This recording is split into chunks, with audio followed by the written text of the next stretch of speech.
Hello and welcome to the Work Hates podcast. I'm Bron Lewis. This is my co-host Bretty Blake. Everyone has a nightmare work story, whether it's a dreadful boss, a crap workplace, or an insufferable colleague. And if you've never had any of those things, chances are you're the problem. You're the fucking problem. And speaking of problems, today we are joined by band person. I fucked it already. Band person, former removalist, voice of Melbourne, all-around great bloke, Laurence Hewson. Hey, that's a pretty good intro. I was actually stressed out because you had too many credits. Now, so we've worked together at Man with a Van. You are in Sort of a Deal, which is one of my favourite bands, and all my comedy tracks and albums and things I do always have Lawrence's music. So? Yeah, fucking love it. It always seems to work. And then you became famous from doing train station announcements recently. At Flinders Street Station, yeah. And now that's evolved into being the voice of Melbourne, and you made this very funny video about Docklands the other day, and I fucking loved it.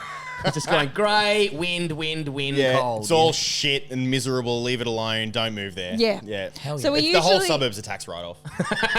Absolutely, that's Is the actually not Ferris wrong. wheel still not working? It's still doesn't not work. working. You can almost see the rust on it from space, I reckon. Oh my You God. can't. I don't think that it will ever work. I think they've just been like, look, it was just a big mistake. But it looks like it might. They could strap work. it to the drive chain of like a 1974 XB Falcon and just like let it rip. That would turn it, I reckon. Do you reckon? Oh, I don't man, know. an XB. You got me excited. One of my I don't know. favourite cars. I don't know what you just said. It's a car from Mad Max. Now, XB. Lawrence, we usually have just comedians. So far, with most of the people that we've Most had of the on, comedians. I reckon like 90% of the people we've had on have been comedians. Well, you fucked it up now, haven't you? No.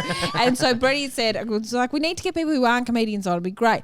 And Bretty said, well, I've just the bloke. Have you heard of the guy who does all of the stuff from Flinders Street Station, the voice of Flinders Street Station? And I was like, you don't know him. And he was like, I do know him. He's my friend. And we're so thrilled to have you on because we know that if you are the voice of Flinders Street Station, you must have a very rich employment history if this is where you've landed.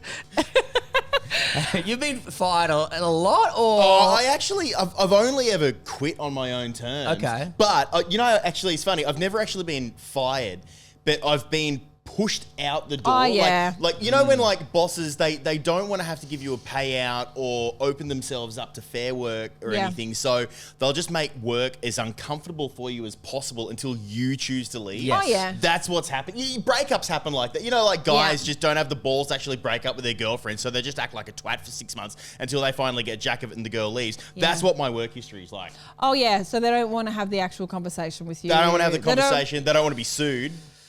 It's just easier to They just don't have let the you feel testicles like go, it's "You your know what? decision. You're not for us. Yeah. Just Six- let him. After 6 years, I've decided you're not for us, and you've Yeah. got too many injuries now too.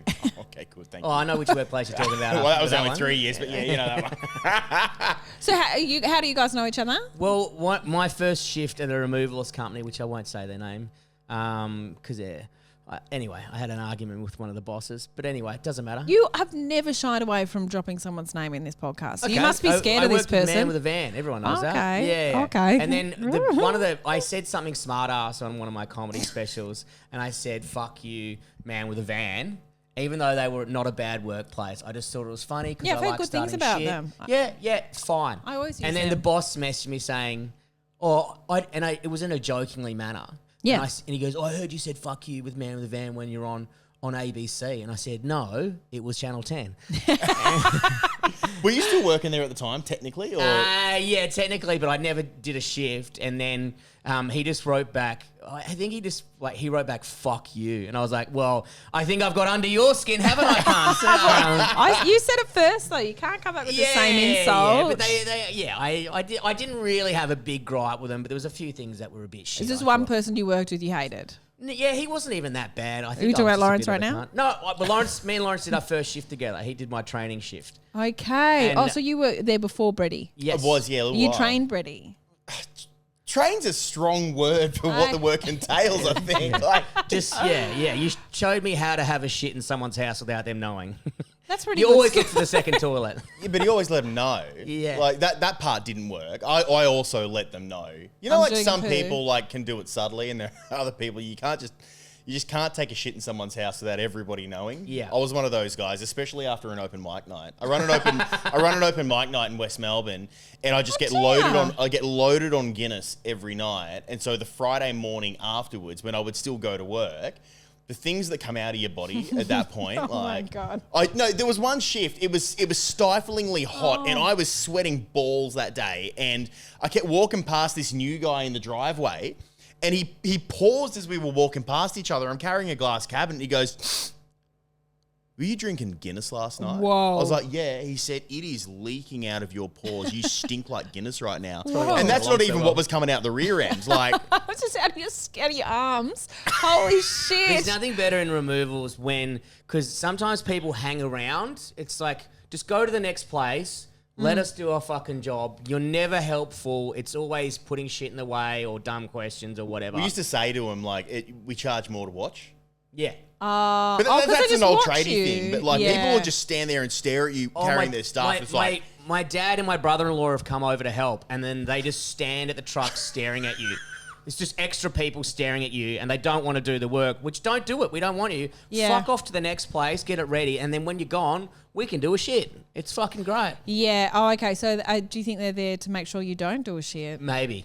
Yeah. I think actually in hindsight, I think you've cracked the code. There we go. I used to actually carry an extra roll of toilet paper in my bag because like, it is actually beyond me that they think that someone won't need to take a shit while they're removaling. Yeah, 'cause like, there's so much it's pressure. 7:35 in the morning. Yeah. Like, I was out last night. Like, there's nothing solid inside. It has all gone to liquid I've at had this point. 3 And then I've coffees. got, like, And 7-Eleven, like, long black. the pressure on your guts when The you pick pressure something up. on the guts. Yeah. But they pack all the easy stuff down. Don't understand that. Like, Toilet you could paper. get the mattress ready for us. You could get like the wardrobe ready for us. No. We'll remove all the bananas out of the fucking food baskets in the kitchen, and we'll remove the toilet paper. Don't remove the toilet paper. If you're moving house, put extra rolls in there, especially if you're moving with 22 to 27-year-olds. Leave the toilet paper there. Oh. Don't. Otherwise, my the God. bath mat is copping it. We are waffle stomping at that point. Yeah. I will stand in your shower and dump. But I actually think out of all the jobs I had, it was pretty. I actually quite liked that one. I didn't hate it. Maybe because I only did it twice a week, but it was fine. It was one of the few workplaces that didn't have like a terrible workplace culture. Yeah. Like, the work Okay. was fucking hard, and like Yeah. in the grand scheme of what it did to your body and the output of energy, Yes. you were basically underpaid for it. But I don't know how you can make It's minimum removaling- wage, but we should have been paid more, I think. But I get it's a business, you know what I mean? It hurts a little bit when one of them drives in his Porsche every day. And you're just like, Yeah. I barely made rent last week. Like, Yeah. I've had to call in sick. You know, look, when you've been there a couple of years, you call in sick a few days in a row just to give your spine some recovery time. Yeah. But the workplace culture was that, because it's all young good. people. It They're was all good. like, you know, they're either at uni or they're working on bands or they're working on comedy. Like, it genuinely was a thriving workplace. Yeah. And the Christmas parties went off tap. Yeah. Yeah. Man, I had one of the Thirsty best boys. Christmas parties ever. Well, it ended very quickly because I was snorting. I thought it was coke, but turns out it was ketamine, and that's 2 different things. And I was like, why aren't my my legs God. working? And then I had to stumble home like a foal at like 9:30 and just lie in my bed. And I was like, I don't know what was wrong with that coke. They're like, it was ketamine, dude. I'm like, oh, horse tranquilizer makes sense, yeah. You know how like hospitality venues like turn over managers over time, Yeah. and so people or institutions that have previously been banned get let back in because the new manager completely doesn't know about the time they were banned. So Man with the Van, I'm quite sure, was banned from the Fitzroy Bowls Club 1 year. Oh my gosh. But then got back in 3 years later. Like, it. just went, well, we might as well email them and see whether we can get back in. But the year that they were banned, it was because 3 guys got so hammered, they got their kid off completely and climbed one of the trees on the east side of the Bowls Club. And we're just sitting there, Willie's out dancing and singing sea shanties. And then, but like, they sent the email 3 years later, whole turnover of stuff. No one remembers the Man with the Van episode. So we were able to get banned a whole new time again you for a got banned again? completely different reason. It's beautiful. Man, the Christmas parties were pretty good. I got to admit, they were always good. You see, for the money you didn't, for the extra money you didn't make on the wage, on the hourly rate, Yeah. they actually did put it into, and they had 4 big company parties a year. And there Yeah. was Man with a Band, which was like, it was all musical acts from guys who were in bands, and then they put it on at the tote, and the bar tab was actually very respectable. You know when you go to those weddings and you just like you've had 2 pints, you know everyone else in the room has had about 2 pints, one jacked up cousins maybe had a few Jack and Cokes, but after that you're like, wow, that tab ran out really quick. The man with the van tab did not run out quickly. Oh, that's and good. that was We'd respectable. really He sold his Porsche for that night. Yeah, we gave it a proper spanking. So That's the great. Christmas parties were the same. I was always very impressed with the level of decadence involved. And so did you go straight from removalist stuff to... So for those people who don't know what the voice of Flinders Street Station is, which is you, what does that mean? What does that mean? Well, Because there's people who aren't from Melbourne who listen to this. So what does that mean? I left Man with the Van and went to Australia Post for 6 years, and Okay. then I wound up at Flinders Street Station. So So Australia Post. We're going to get to that. We'll get to it. All right. Tell me about Tell us what the tell voice us of Melbourne is first, then we'll go Voice back to of Australia. Melbourne. I am formerly the voice of Flinders Station, now the voice of Melbourne. When I was the voice of Flinders Station, you work on the station platforms and you read out the trains as they're coming and going. Yep. As you can imagine, you're reading out something that's already on a screen, but you're there to sort of help people who might be visually impaired or can't hear very well, or people who might have English as a second language, they might not read the language very well. So you're there to basically assist people getting around and then trains change platforms at the last minute and you hammer the announcement through. As you can imagine, it gets kind of repetitive, and so I would go off script and get quite into the idea of, the doors on this train are locked tighter than the gates of Azkaban in the third Harry Potter books, stuff like that. I got We'll run a train on that girl. No, damn it. Oh, Jesus Christ. Got very elaborate with it over time. People really enjoyed it because the last place in the world you expect to be entertained is, aside from a Brett Blake show. No, sorry. Whoa. I know. Very Shots good, fired to very that. good. The last place in the world you expect to be entertained is at a train station. Yeah. And so doing that, it just drew a bit of attention to me. People started filming it, putting it up online, and then one person started a whole slew of tribute pages to it. Would come into the station, film me any afternoon she had a Could chance. you notice her doing it? Was she doing it? I bet you could never figure out which one it was because there were just so many people pulling their phones out. Yeah. Yeah, people think they're subtle when they pull their phones out. They're absolutely Yeah. not. Sorry, no one holds their phone at that angle to read a fucking article on the Age. Remember that Japanese businessman? You were so full of it. And so, it was just I could never figure out which one it was. We eventually met, went out for coffee, and then collaborated on it a little married. bit. But That would have been amazing. yeah.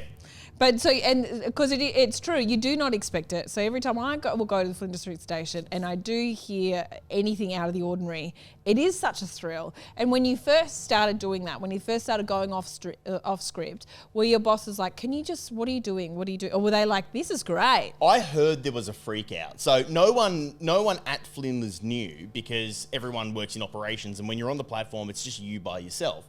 And all the barrier staff are up at the barriers and all the managers are up in the offices. Mm-hmm. The people who first realised what was happening was the social media team for Metro, because they sat in an office just keeping track of, Twitter, how much negative feedback are we getting today, that kind of heaps. thing. Yeah. Is anyone, doing anything untoward? And then all of these tweets started coming up. Oh, the guy at Flinders Street Station's going off chops. Yeah. And it's apparently someone had a wee freak out. They just went, oh, shit, it's like someone's gone off script. What's happening over at Flinders? And a couple of phone calls were made. I'm told that someone went, whoa, wait. It's positive. Oh! And they were like, well, hang on a second, let's see where this is going. And then it all And so rolled they out from encouraged there. it? Yes, they really enjoyed it. They booked me the full media tour, through ABC, Channel 7, That's Channel 9, great. SBS. The Age came down, did a photo shoot. Yeah, it was... It's Right. great. It's like They a loved nice, it, nice wholesome story, and it's made something a bit boring fucking fun. And as Melbourne as fuck, of course Yeah. this happened in Melbourne. Of Yeah, course yeah. Carrot Man happens in Melbourne. Of course the girl who Yes. wears the bottle on her head. Of course that's Melbourne. It's just Yeah. it's just so this is, the Portland of Australia. It's the place where all the weird units move to, and they've all got ADHD and they all do something weird to entertain themselves. Well, it's great, and we're thrilled that you did it because you have made such a huge establishment of Melbourne so much more fun. But before you were there, this is where Bretty wants to talk. Was what Bretty wants to talk about. You were at Australia Post. Now, I have a feeling you didn't have a good time there. Am I right? That was, without a doubt, the worst job I have ever had in the course Really? of my life. I mean, I got a sprained disc at Man with a Van. I've been in toxic workplaces. I've played shit shows. But my God, Australia Post was the... Wow. You know what people are like? It's not how you look on the outside, it's what's on the inside that counts. With Australia Post, what is on the inside is also what's on the outside. It is just as shit on the inside of the company as it is waiting for a parcel that almost gets to your door and somehow gets bounced back to Perth. And you don't know why, because it didn't come from Perth in the first place. Oh, I love it. It came from Sydney, but it wound up in Perth. Like, it is just as bad working there as it is working with them. I love that failure of delivery. It's like, cunt, no one even knocked on my door. Yeah. I've been here all day actively, and you're like, you fucking lazy fucks. One guy actually when I bought these fucking lights, he didn't open the front gate. He just threw the fucking $800 worth of lights, threw it over my little picket fence onto a rose bush. And you know what I'm like? I fucking like a terrier. I was like, I made him buy me brand new lights, so that's why I've got 5 now, because I fucking did a dodgy. Great. And then I made him buy me a new fucking rose bush, the cunts. Oh, did you? Yeah, wow. sent him a receipt. I was like, I'm not letting this go. Like, You should have made him come and plan it too. Yeah. And the cut fingers for what you did, you prick. set these lights up for Were me you every there week. when the lady gave everyone a watch? Do you guys just remember this? What's this Who was one? that? The CEO. Christine Holgate, Yeah. a bunch of executives cut a deal with the banks and where you could do banking through Australia Post in remote areas where the banks either aren't open or all the branches have closed down. Great idea. The gift to the executives, 4 of them, was 4 $20,000, I think, Rolex watches. I think they were Rolex. Cartier? No, Cartier watches, Yeah. sorry, yeah. It's something expensive that I'll never be able to afford. Yeah, Ridiculously garbage like that. expensive, Yeah, and like, I mean, to be fair, like in the grand scheme of like corporate bonuses, like 20 grand isn't actually that much when you hear about all the other like, you know, bonus loading and, you know, what the Prime Minister makes in this country, which is absurd.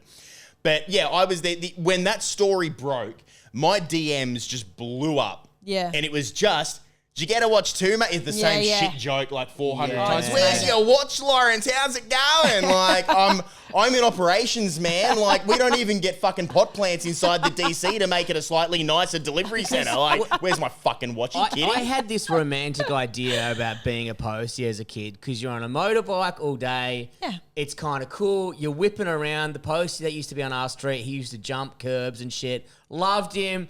And you wait out the front and then he would come all the way up the hill, give you the letters yourself. And I'm like, man, that guy must have the best job in the world. Yeah, that does suit you. Fucking 5 hours a day. No Yeah. one's fucking annoying you. But I feel somehow corporate would have changed that. You just described what being a postie used to be like. Those guys would start at 6 a.m. and they were all done by 11. Yeah. It was you didn't go into Australia Post for the money. It was a lifestyle choice back in the day because you could be on the golf course by 1. That was the whole thing. Like, and also like let's say your wife had a really good job. She was a big earner. And I say this because the gender divide at Australia Post was predominantly male up until the last few years. And even then, I reckon it's still predominantly male based on my experience.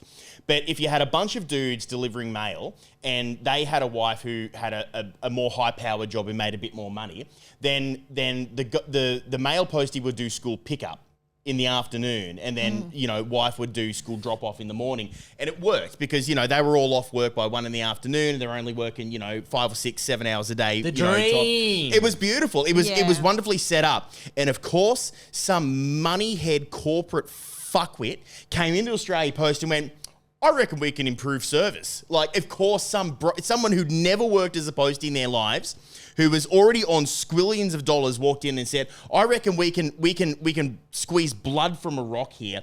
And round sizes just blew out. I mean, like, a good round size is 1,000 points, like 1,000 delivery drop-offs, depending on whether it's, houses and apartments. What does that and mean, stuff. like a When you're doing postie a run? round- A postie postie runs run? on- 1,000 houses. About 1,000 houses, maybe 1,100, Yeah. 1,200, and then That's heaps. someone just came in and went, these need to be 1,600 points, and you can't be working any less than you know what paid grace is. Nah, Paid what's that? grace is when you finish your round Yeah. before the rostered time, and so you're home cracking a beer watching the cricket, or you're already on the golf course as the last of your rostered time clicks over. Because you've done your job. That's it. You've done your job. That was it. But they ended that. That went to shit. They just blew the rounds out.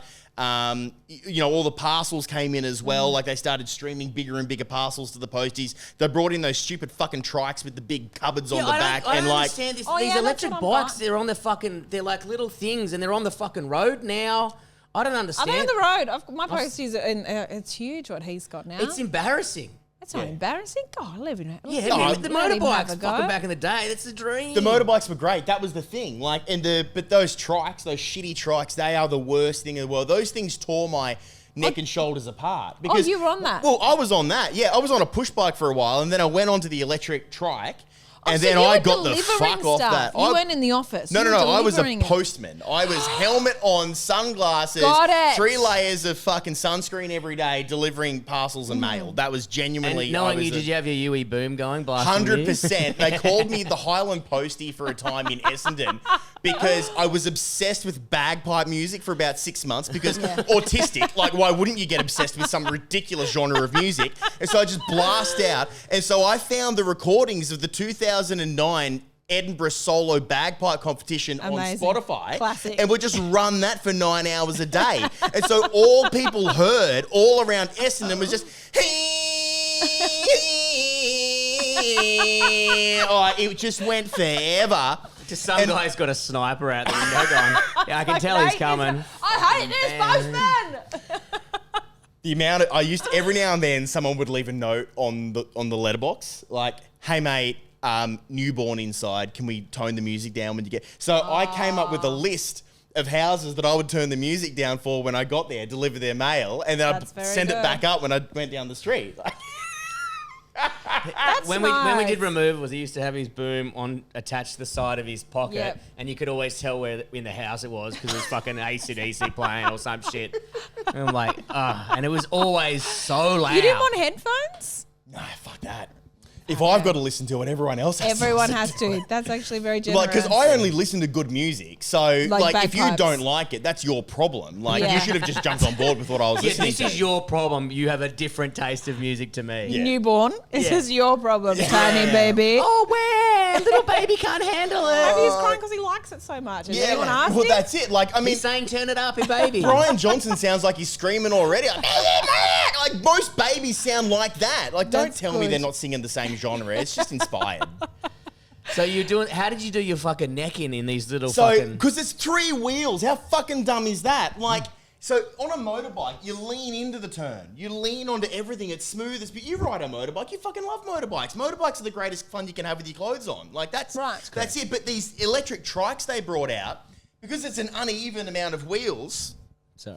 Because it's an uneven amount of wheels, the front wheel hits the driveway, and then the thing pops up first, and then the wheel, if you take it at an angle, the left-hand wheel hits up, and it throws your head over to the right-hand side, and then the right wheel bumps onto and it smashes your head back in the other direction.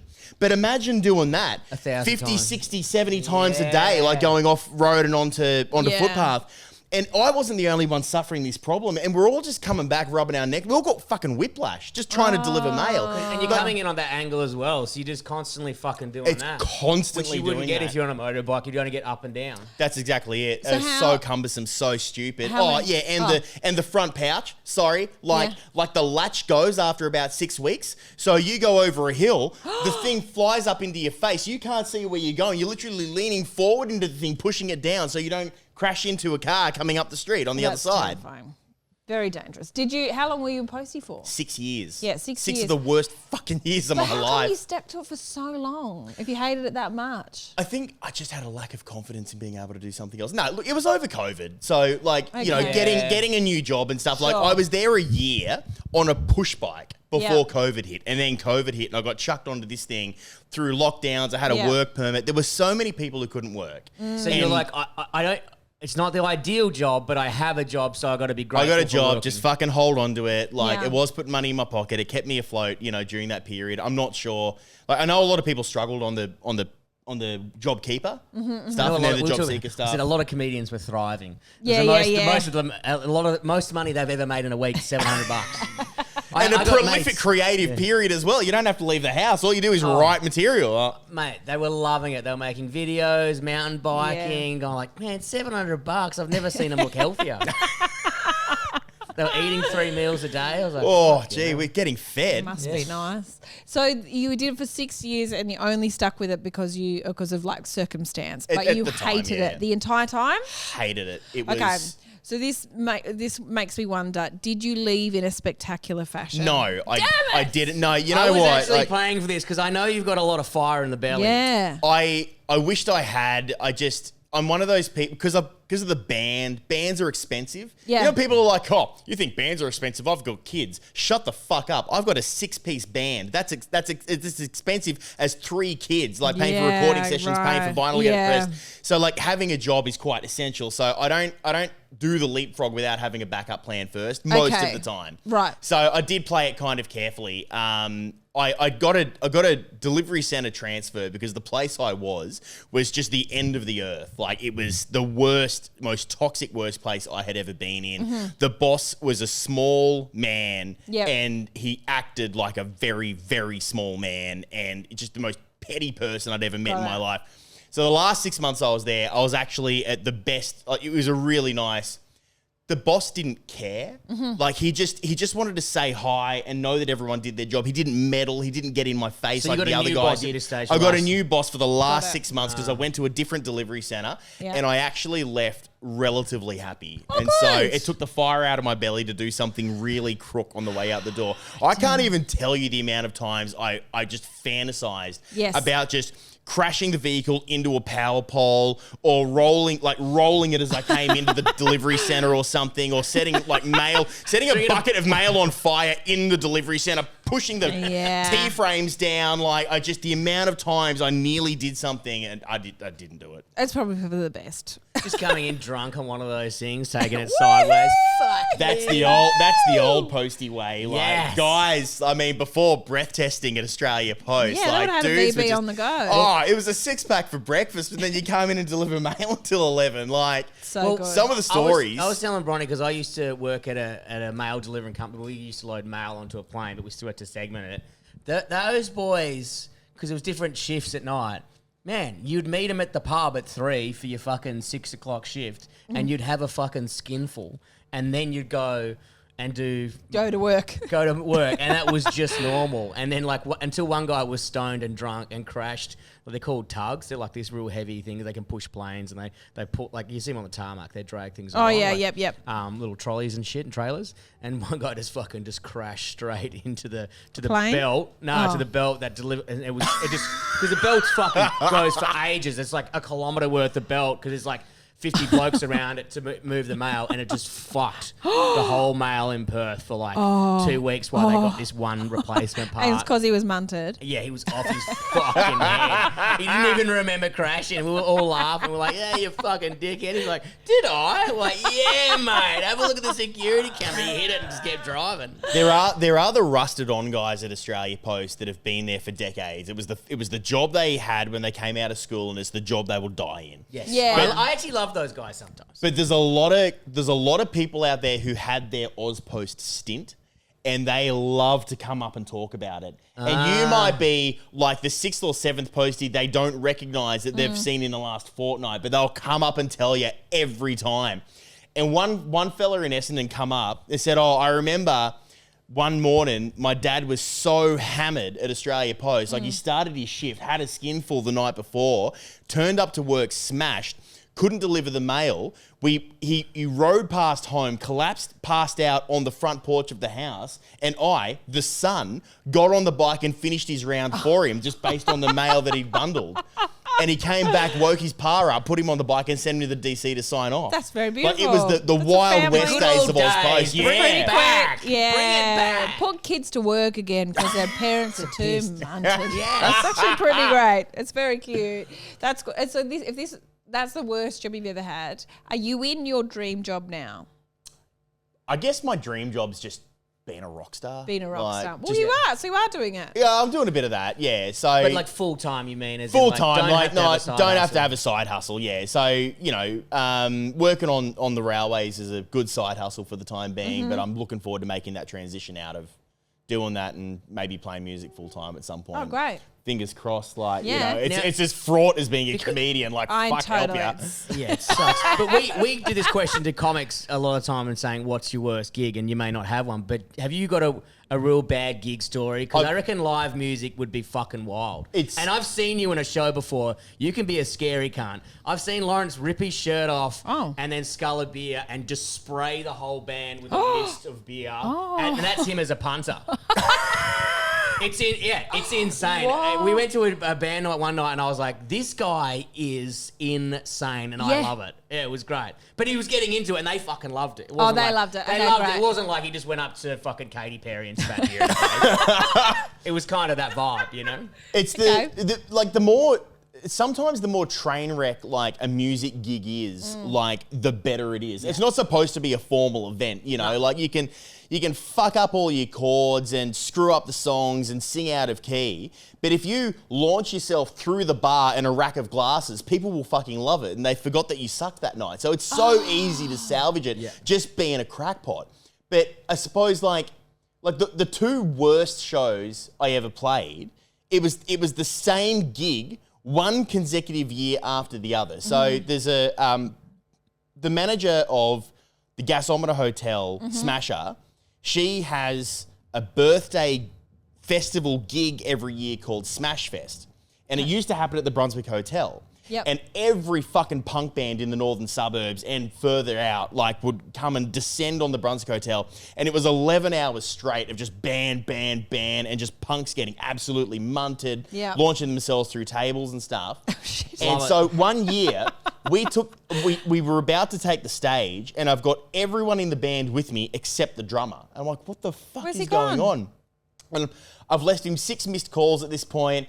I jump up on stage and I just have to start playing the show. So, there's no point in like having a full raging, distorted like rock set, but you don't have the drummer there. Yeah, it feels like that's he's weird. pretty important. That's it. I told the lead guitarist and the bass player to just sit out and I'll just handle it and play it as a solo set. Okay. And then we've got 2 songs left and the drummer comes charging through the backyard. Oh, I'm so sorry I slept in. That is the most drummer thing that has ever happened. Yeah. What time of day was this by now? Oh, this was 3 o'clock in the afternoon, obviously. I slept in. Yeah. So- Brother, Yeah, what time okay. are you getting up? So he jumps up on stage. We play the last song as a full band set. Ha ha ha, very funny. And then Smasher makes the joke, don't do that again. Like, as if that could happen again. Yeah. The following year, Smash Fest, same stage, everybody's there except the bass player. Where and I is was he? like, what is going on? Yeah. And I'm leaving him, and he picks up the phone. He's like, hey, where is everyone? I said, where are you? He goes, well, isn't the show at the Bendigo Hotel in Collingwood? I'm like, no, it's at the Brunswick Hotel in Brunswick. It was just like, oh, shit, hang on, I just ordered food. So he Run away from your food. throws himself into an Uber carrying his fucking Philly cheesesteak or whatever he had and arrives at the Brunswick Hotel, charges through the backyard. We're already halfway through the set, joins us for the last couple of songs again. No one can believe that we've just done this 2 consecutive years. So the joke about the following year was, shit, will all of Sorted Ill Deal turn up or will it be everyone except fucking Lawrence? Yeah. And Anyway. did you, what about the next year? The following year, we actually muscled through it. Oh, The you manager, did it. You our did manager at the time, saw it as a triumph on his part that he prevented that from ever happening again. And Yeah, fair. it just only happened twice. Twice. I mean, that's not on us, Don't guys. ever talk to me about lightning and striking and fucking weather. If it's not one rhythm section, it's the other cunt. If you could go back in time, we ask this of every guest, if you could go back in time and say one thing to a colleague, it could be like a boss or just like someone that you worked with, what would it be? And who would it be to? It would be the delivery center manager that I spent 5.5 years at. I would tell him that he is the most insecure, petty, useless dumb fuck I have ever had the displeasure of working with. Great. Now Would it you grab feels him by so the throat good. as well when you say it? I Just can't confirm or take your deny. shirt off, I just spray him with beer. Spray him with beer. I just let him know that he is punching above his weight in terms of job role. Because Australia Post is one of those. It's not a meritocracy. It's whoever floats to the top after the longest period of time, Yeah. they get the managerial position. And he was lined up beautifully for that. Yep. Just a useless dumb fuck that couldn't do anything else with his life, but he'll float to the top of a delivery center and be that manager. And the decisions he made, if you showed even a modicum of intelligence, he was immediately intimidated by that and would make work a living hell for you. And the I people know who people like deny that. that he was like that, Yeah. there's a reason for that. And is he still there? Don't know. Dunno. Oh, so you've not kept track. Who knows? Maybe I should ask someone. Fuck, I just... Let's go He back might and be there. bash him. God damn it. We should all drive one of those weird little tricycles into his. hate them. They're so- all right. There's- No, oh, because look all right. posties used to be cool, and now they're in this little dork thing with a flag. Yeah, it's not very Like, take cool. it back to a golf course, cunt. You know those great like YouTube videos of like a postie in the late 90s just like fanging a burnout, like Yes. cutting Yeah. fucking, circles in a cul-de-sac in Glen Waverley or something. Like, Man, we on our street there was a vacant, like a section of land which was vacant. We used to set up our BMX jumps there, and the postie used to hit them. It was sick. I was like, this guy is the king. they were actually real loose cunts back in the day. Like, Forestfield fucking one of my postie. ex-boyfriends, he said that his granddad was a postie, and he would do most of his run, and then he would cut on school holidays, drive past the house, and when this is my ex-boyfriend was really little, he'd get on the motorbike, and then he'd do the second half of the run with the little boy in the front, and I was like, that is awesome. I miss the Christmas presents. That's what I miss about it. If there was one good thing about it, it's that you build up this relationship over a whole 12 months. And then, you pick the rich houses and you position the parcels like just so perfectly that they feel touched that you went through the effort of putting it in the fuse box or behind the big pop plant or something like that. And just like, And there they was give you a some days I come present. back, you come back to the DC with like a 6-pack of VB, a bottle of wine, a box of chocolates. That's good. The great. last year I worked at this hellscape of a delivery centre, I was like a reliever postie picking up where posties called in sick for the day. And this one postie called in sick for the day and I took over his round. And I came up to this house and his regular customer comes out. He's like, hey, you're not insert name here. Yep. And I was like, no, he's unwell today. Like, I've come to do his round. He wasn't unwell at all. It was too close to Christmas. He had a lot to do. He'd left his shopping too late and he just went, fuck it, I'm not going into work that day. I was handed a bottle of champagne, not a bottle of wine, a bottle of French champagne in the hand and a very expensive box of Swiss chocolates. And Delicious. I went, the honourable thing to do here would be to prop it on his desk for him to collect the next morning.